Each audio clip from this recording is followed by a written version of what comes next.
নমস্কাৰ বন্ধুসকল মেৰি লাইফ নিউজলৈ আপোনালোকক স্বাগতম জনাইছো মেৰি লাইফ নিউজৰ যোগেদি আমি স্বাস্থ্য বিষয়ত আধ্যাত্মিক বিষয়ত আমি ভিডিঅ' মাজে মাজে প্ৰস্তুত কৰোঁ আপোনালোকে আমাক উৎসাহিত কৰিছে সাবস্ক্ৰাইব কৰিছে তাৰ কাৰণে ধন্যবাদ জ্ঞাপন কৰিছো জীৱনত সুখী হ'ব কাৰণে বা জীৱনৰ আকাংক্ষিত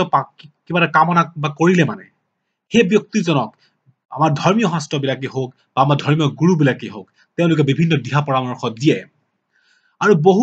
বহুতজন জ্যোতিষীয়ে মানুহক ভ্ৰান্ত কৰি পেলাই মানুহক বিভিন্ন অসৎ পন্থা ধৰি ল'বৰ কাৰণেও তেওঁলোকে বাধ্য কৰায় জীৱনটোৰ অনৰ্থক সময়বিলাক খৰচ কৰে তেওঁলোকে মানুহজনক যিটো বিষয়ত তেওঁ কামনা কৰে প্ৰাপ্তি আশা কৰে সেই বিষয়বিলাক ডাইভাৰ্ট কৰি পেলাই তেওঁক বিপথে পৰিচালিত কৰে অৱশ্যে সেই জ্যোতিষীজনৰ সেই ধৰ্মগুৰুজনৰ ব্যক্তিগত লাভ হোৱাটো স্বাভাৱিক কথা গতিকে সুখী হোৱাৰ মূল চাবিকাঠি বুলি ক'বলৈ বা সুখী হোৱাৰ মূল মন্ত্ৰ প্ৰাপ্ত কৰিবলৈ আমি নানা ধৰ্মগ্ৰন্থ নানা উপায় অৱলম্বন কৰাটো দেখা যায় কিন্তু কিছু সামান্য কাম কিছু সৰু কাম যিবিলাক কাম বা যিবোৰ কৰ্ম কৰিলে আমি যথেষ্ট সুখানুভূতি বা জীৱনটোৰ প্ৰকৃত সুখ অনুভৱ কৰোঁ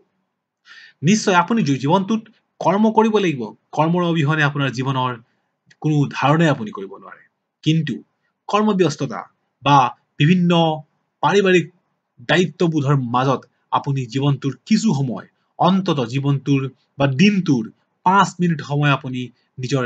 এনে কামৰ কাৰণে উলিয়াওক যিটো কামৰ পৰা আপুনি নিজৰ আত্মাক সুখ প্ৰদান কৰিব পাৰিব হয় 5 মিনিট সময় প্ৰতি ৰাতিপুৱা আপুনি একান্ত মনেৰে সকলোৰ পৰা আঁতৰি নিজৰ কাৰণে বা অকলশৰীয়াকৈ আপুনি কটাওক এই 5 মিনিট সময়ত আপুনি নিজৰ আত্মাক পৰমাত্মাৰ সৈতে একাত্ম কৰাৰ প্ৰয়াস কৰক এই 5 মিনিট সময়ত একান্ত মনে আপুনি নীৰৱ হৈ কটাওক এই 5 মিনিট সময়ত আপুনি হিন্দুৰ শাস্ত্ৰবিলাকৰ মতে বা সনাতন ধৰ্মৰ নিয়মানুসাৰে আপুনি ওমকাৰো কৰিব পাৰে বা এই 5 মিনিট সময় আপুনি আপোনাৰ উপাসনা কৰা স্থানত নীৰৱে কটাওক ওমকাৰ কৰক আৰু আপোনাৰ আত্মাক পৰমাত্মাৰ সৈতে সংযুক্ত কৰাৰ প্ৰয়াস কৰক আপুনি পৰমাত্মাৰ আত্মাৰ সৈতে বিলীন কৰাৰ প্ৰয়াস কৰক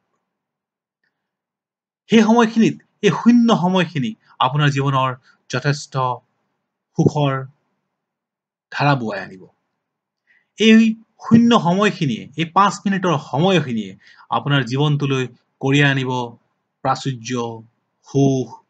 আৰু আপোনাৰ কামনাৰ বা আপুনি আশা কৰা বিভিন্ন সাধন গতিকে বন্ধুসকল জীৱনৰ ব্যস্ততাৰ মাজত আপুনি এই কামটো নিয়মিতভাৱে কৰক নিশ্চয় আপুনি সুখ অনুভৱ কৰিব আৰু এই কামটো জীৱনত কৰাটো অতিকে প্ৰয়োজন কিয়নো জীৱনটোৰ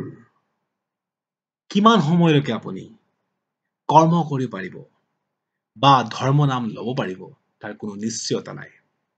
গতিকে উপযুক্ত সময়ত উপযুক্ত কাম যদি কৰি নাৰাখে তেতিয়াহ'লে আপোনাৰ যথেষ্ট ভুল হ'ব গতিকে বন্ধুসকল বিভিন্ন কৰ্মব্যস্ততাৰ মাজত বিভিন্ন আকাংক্ষাৰ মাজত বিভিন্ন সামাজিক দায়িত্বৰ মাজত অন্তত জীৱনৰ 5 মিনিট সময় প্ৰতিদিনে উলিয়াওক আৰু নিজক পৰমাত্মাৰ সৈতে বিলীন কৰি দিয়ক নিজক শূন্য কৰি পেলাওক আৰু জীৱনটোৰ প্ৰকৃত সুখ অনুভৱ কৰক